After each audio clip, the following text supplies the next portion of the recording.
After nearly 10 years, Foxhole will finally achieve true combined arms, with land, sea, and at long last, air. In this video, I'll go over a lot of the new aspects of the game like airfields, flying, and my favorite addition to the game so far, the aircraft carrier. Foxhole is a game where two teams of thousands of players fight in a persistent online war. But aircraft being added in isn't something most players thought we'd ever see, since Foxhole is a top-down experience and was mostly designed around the logistics and land-based combat parts of the game. But here we are in 2026, with nearly a dozen new planes, 10 new map regions, and new naval vessels including an actual aircraft carrier, along with a visual update for the entire game. This video is sponsored by Siege Camp. I know it sounds weird, airplanes in what looks like a top-down 2D game. While Foxhole has always had a 3D element, especially when artillery, the high ground, and submarines were involved, aircraft are on a whole other level. For one thing, they aren't merely on a 2D plane. They can fly above the clouds while staying in the same sandbox as the rest of the game. Observing the hustle and bustle of the world of Foxhole from this whole new point of view is nothing short of amazing when previously, we've always been stuck on the ground. However, flying in this game is a skill that needs to be practiced. While not as in-depth as in a lot of more realistic games, it still takes a few failures to take off and land properly. Managing your throttle, angles for landing, or air brake for the dive bomber when making short carrier landings are all factors to take into account. Just be prepared to crash. A lot. I may have botched that takeoff. I know I did. Another happy oh no. Thankfully, air traffic control helped me out sometimes. Definitely not because I was blocking the runway. But once you are in the air, just know that planes in Foxhole have a very limited fuel supply. And we're out of fuel. After all, it would be pretty unbalanced to be able to fly from one end of the game's map into the heart of enemy territory. Flight plans are very important. However, you can conserve fuel by just flying slower. It's useful for cruising, but a harsh trade-off when you need to retreat from a dogfight that you can't win. Dogfighting is about altitude, numbers, and understanding your opponent's aircraft. Altitude means you can hide above the clouds or turn tighter for longer before physics forces you into the ground. Outnumbering your opponent opens more options in the fight, and understanding your enemy's aircraft can give you weaknesses to exploit. For example, after I escorted a dive bomber deep into enemy territory, I found myself outnumbered and outgunned as the enemy seaplane tender launched more and more sea fighters at me. Knowing that I couldn't win this fight and was running low on fuel, escape looked impossible. I was bobbing and weaving on my way out as flying in a straight line, while much more fuel efficient, would have made me an easy target. So I asked my squad leader for information about my opponents, and he said that he heard that the colonial fighter that I was flying was actually faster than the Warden Sea fighters. I took his word for it, so I stopped weaving, gunned the engines, and flew in a straight line at full throttle. This punished my remaining fuel supply. However, I did lose them. I dropped my airspeed to the bare minimum and hoped to reach the nearest airfield, one that was still 2 kilometers away, and I had a quarter of a tank of fuel left. Luckily, I didn't encounter any more enemy planes, and I made it, but only just. Foxhole's dogfighting system has a lot more depth than I thought it would. Of course, fighting and running away aren't the only options in a dogfight. You can sometimes use deceit. For example, knowing that I was going to lose this dogfight, I decided to run and took some damage in doing so. This time, my opponent was a regular Warden fighter plane. Something that could match my injured and badly positioned fighter plane in turns and speed. I'd lose if I ran away, and I'd lose if I fought back. But I did know where the nearest manned flak battery was. He was off my tail in seconds. Flying into allied flak or anti-air guns is a viable strategy, as long as they don't hit you. I'm on your side! Remember, friendly fire is always on. Luckily here, I still managed to land. When it comes to aircraft damage, different parts of a plane can be blown off, and with a simple physics simulation, affects how the plane handles. Shooting off different subsystems is usually how you do in a dogfight, but there's nothing quite like that feeling of relief of managing to land on a carrier despite the damage. But this system has kind of conditioned me to always watch my tail, since that's the part that I always seem to lose. Surviving a battle is great, but a damaged aircraft would still need to be repaired. Damaged parts can be replaced, but if it's really bad, stripping down your aircraft to its frame for repairs becomes necessary. Trailers and train carts are the usual methods of doing this, but I prefer the speed of doing it on an aircraft carrier. Damn, you did that fast. I don't even know how this works. However, if you do lose your plane, you'd probably want another because flying's a lot of fun. For anything other than a scout plane, you'd have to build or pull out a new frame and assemble different parts onto it to build your aircraft. Or you could also recover your downed plane. These airframes cost a fair bit of resources after all. Daisy chaining cranes or putting the frame on a large train car are the typical methods of bringing them back. It's quite a time-consuming process. The main operating hub for aircraft in the game are airfields, which right now are world structures that are in set locations on the map. These are where large operations like bombing runs are done.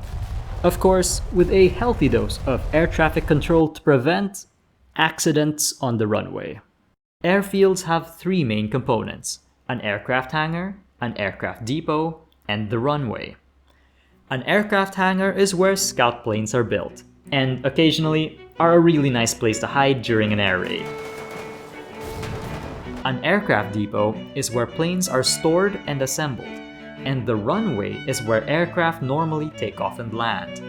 It has two tiers. At Tier 1, the runway is made out of Marston mats, like the temporary airfields of World War II. Most aircraft can take off from here. The runway can also be upgraded to Tier 2, a concrete runway. The heavy bomber aircraft need this type of runway to take off from. So, with the exception of scout planes which can operate from regular roads, the runway is the only place that can launch aircraft. On land, at least. This means that it's a prime target for enemy air raids. The destruction of the runway means that no more aircraft can be launched until it's repaired, and if a concrete runway is destroyed, no bomber raids can be launched from there while new concrete is poured and takes its sweet time to dry. Bombing raids can be used to deny other bombing raids, which highlights the importance of an early warning system. Radar. Radar stations can be used to observe aircraft from a distance, as well as detect them for map intelligence. Aircraft are very fast by Foxhole standards, so any fighter response to radar pings needs to be extremely quick. With this being the airborne update, a total of 11 planes are being added to the game. Firstly, each side gets a scout, a fighter, a bomber, and a paratrooper plane. Scout planes are the most accessible of the bunch, costing only refined materials to make, and diesel or petrol to fuel on top of being the easiest to fly and land, even on water. They sport two seats, one for the pilot which has access to a machine gun, and one for the passenger, who drops mini torpedoes for the wardens and sea mines for the colonials. Reconnaissance, and being a general nuisance to logistics, seems to be the role of scout planes. And I know what most people are thinking. This sounds like a cheap way to deploy people behind enemy lines. But here's the thing. The devs knew we'd try this. They made it so that to board a scout plane, a player can't be carrying a single item. They'd be pretty useless behind enemy lines that way. There is, of course, an option to drop fully kitted soldiers behind enemy lines to wreak havoc. Paratroopers can be dropped from transport planes to sabotage enemy logistics or strike key targets. They won't be seen on enemy map intelligence until 30 minutes after the drop. There is, however, a more unconventional use that we might not see in a live Foxhole war, using them to drop infantry onto enemy ships to attack the unsuspecting crew, as was occasionally happening in the test server. This might be viable for the Colonial paratrooper plane since it can take off and land from the water, but we'll have to wait and see. Just remember to bring a parachute. And unfortunately, while paratrooper planes can carry a few crates with them, they can't airdrop them just yet. Maybe that's for a future update. Planes like this take a fair bit of resources compared to the scout plane, and I can imagine different logistics groups working together to keep the war machine going. And of course, the most expensive of all of these aircraft are the bombers. They can be used to devastating effect for taking out key structures such as runways, aircraft depots, and storm cannons. Although, like almost all of the planes in the update, you're going to want to bring these behemoths back to base because they cost so many resources to make. And the amount of ordnance they can drop also makes them pretty viable against naval targets, as long as they can line up the ships properly. However, a bomber group without a fighter escort are a bunch of sitting ducks to enemy fighters. Fighter aircraft are the primary long-range air defense tool. Scrambling them to intercept incoming aircraft is one of the only ways to stop an air raid before they could do any real damage. The time between a radar station or scout spotting a formation of enemy aircraft and the fighters actually taking off is crucial for a successful interception. Both teams also have specialized aircraft that are, for now, exclusive to their faction. The Colonial Dive Bomber is a carrier-capable aircraft that's very useful for disabling naval turrets and striking armored targets on land. However, it's proven useful for responding to other aircraft. The armor-piercing bombs it can drop were for a time very effective for breaking off the wings of other planes, as long as they could maneuver above them to drop their payloads with a fair degree of accuracy. Are you so sorry? kidding me? Oh my god! I think you're getting court-martialed, my friend. I'm probably not the best pilot. This has since been nerfed on the dev branch, but I'm sure people are still gonna try it.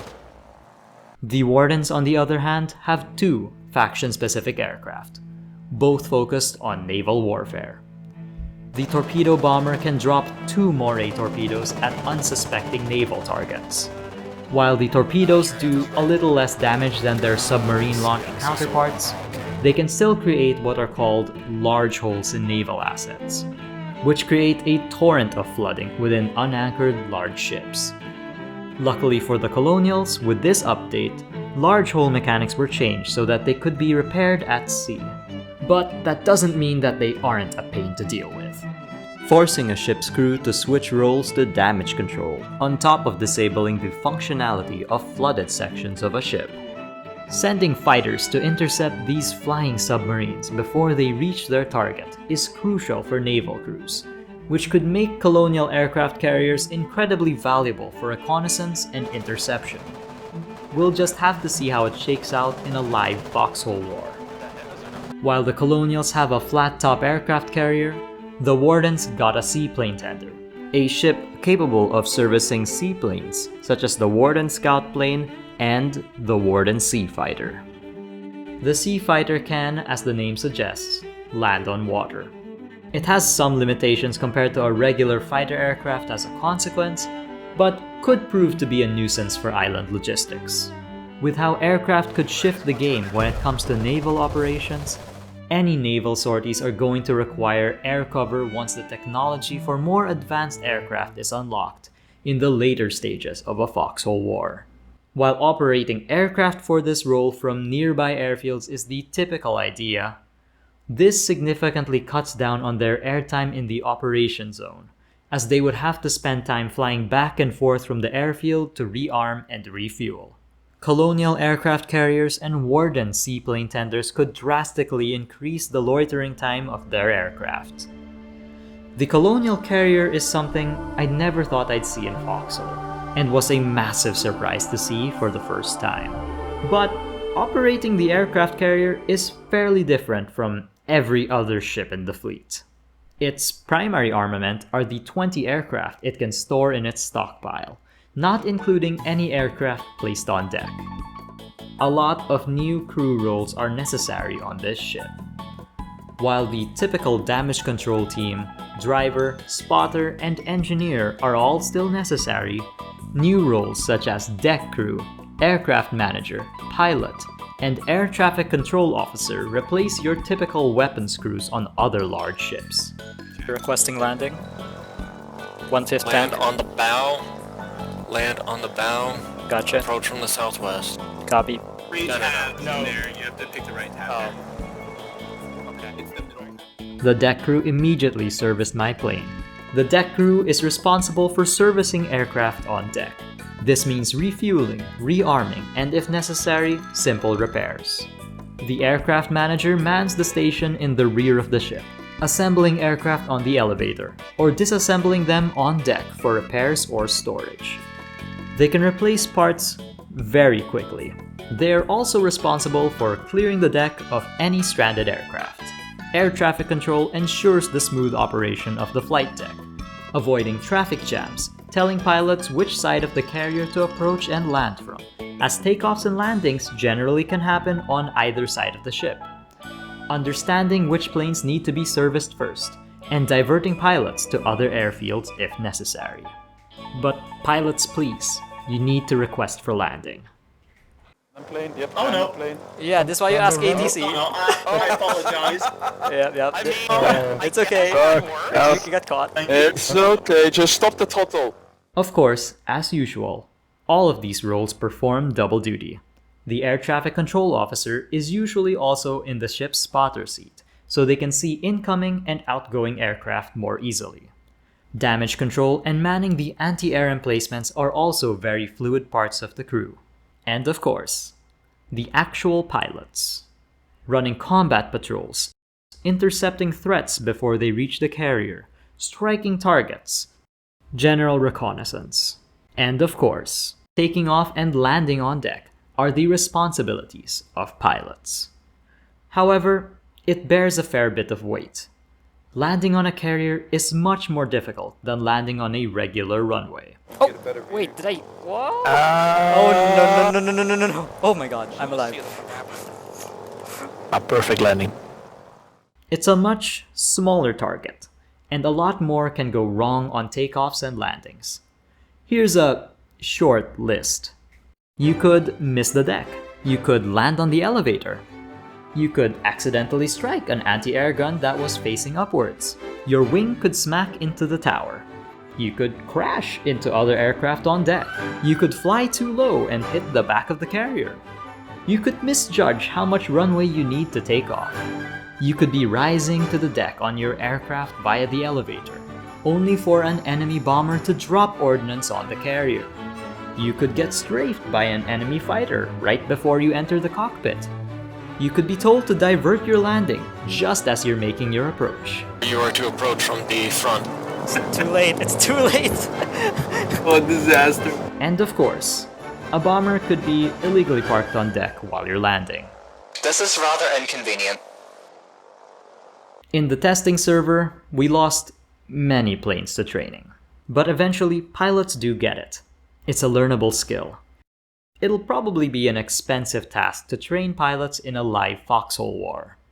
I do hope that the Wardens get a full-fledged fleet carrier of their own one of these days. Then we can have a serious Midway-style battle. While aircraft carriers are the top end of the Navy, the Airborne update will completely overhaul early war naval gameplay. Normally, in the first few days of a war, infantry board barges and go full pirate mode, broadsiding volleys of rifle fire or throwing anti-tank grenades at each other and making small landings, with the support of much more expensive gunboats.